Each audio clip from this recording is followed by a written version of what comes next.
Chapter 42. 2 days more and I shall have to leave the ashram. I have to pay several farewell visits to my friends. Some, having learned that my departure is near, come to see me in my cell for the last time. I was feverish during these last evenings due to inoculations imposed on everybody who leaves India. In the tropics, fever is felt more than in colder countries.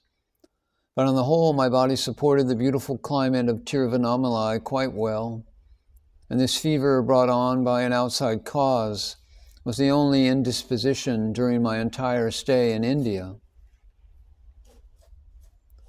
I have first to go to Madras to spend a few days in the magnificent headquarters of the Theosophical Society in Adyar, where I had already paid a short visit on my way to the ashram. All kinds of formalities as regards transit visas will take several days. Then there will be a railway journey from South India to Ceylon, and finally, the Indian Ocean. In my conversations with friends, I expressed my belief, or rather premonition, that I should return to the ashram before long. They also felt that we would meet again, but I did not speak to anyone about the second premonition, an inner certainty that I should never more see the Master in his physical body. I wrote this sentence almost unconsciously, as was myself terrified to read it. It meant that this place in the temple hall, in the dining room, on the paths of the ashram's compound, would remain deserted and empty. How shall I bear this emptiness and darkness when the bright shining lamp disappears, the great lamp whose light truly dispels all darkness in me? And my perfidious foe, the creator of thoughts, catches the chance of dealing me a blow by saying, "Oh, you have already buried the Master while he is still alive. You are imagining how you will feel after his departure." This was too much for me. Black lightning flashed in my brain. It probably lasted for not more than 100th part of a second, but it was enough for this Mr. X sitting by my side to seize my arm with alarm and say, "What's the matter with you? What do you see?" But it is over.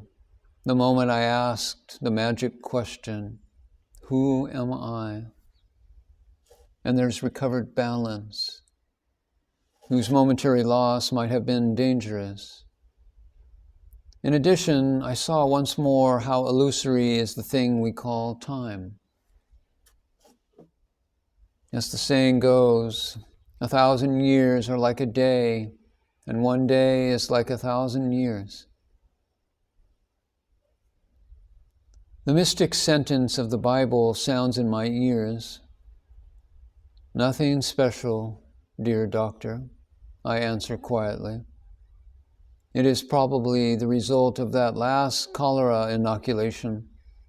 Such a formidable dose was injected by your nice surgeon. Although it is rather early and Bhagavan will not come for half an hour, yet I would gladly sit for a while in the hall.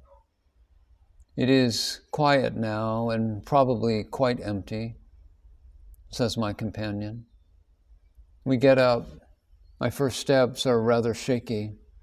Have I to believe my own words about inoculation?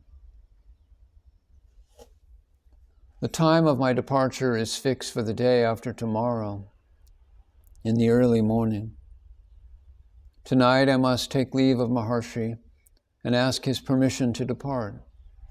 This custom is a formality, but the deeper side of it is so much more important.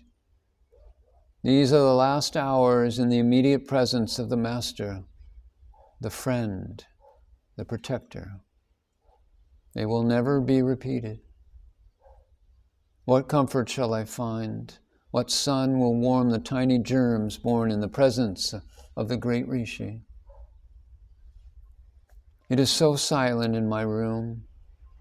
The watchman has retired after having done his duty, bringing drinking water. The servant girl has also disappeared, using the few free hours before the meal for her own pleasure. She may carry bricks at a nearby building site. I bolt my door and, sitting in a proper posture for meditation, I plunge with all my thoughts, worries, and feelings into silence, the realm of the true self. What a strange impression.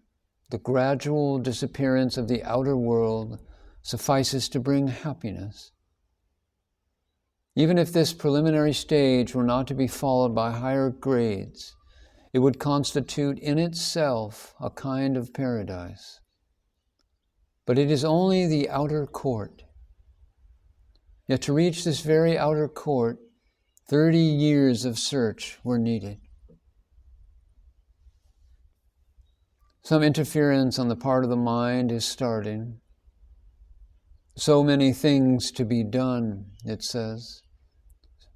Several conversations, letters to be finished. What about that telegram to be sent to Madras? And this thing and that. But this time there is no struggle, nor effort to quiet it down. Who is interested in these petty things? Will not someone greater take care of them when I neglect them?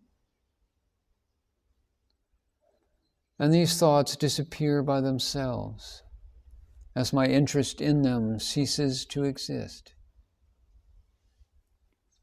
I am now soaring in infinite space, strangely silent and empty, yet throbbing with intense life. No, I am mistaken in my attempt to put into words what words cannot contain. For in truth, I do not feel any movement. Rather, this all is flowing through me, and I am only a witness. In the next stage, I utterly forget my personality and ego sense, its name and form, position. The consciousness of the separate I is lost. The more light which can pass through the modest focus of consciousness, the less ties I feel linking me with the world. I am able, however, to stop this flight and inquire, without thoughts, what is it that still binds me to Maya, to the illusion of matter and form? And what more should I discard?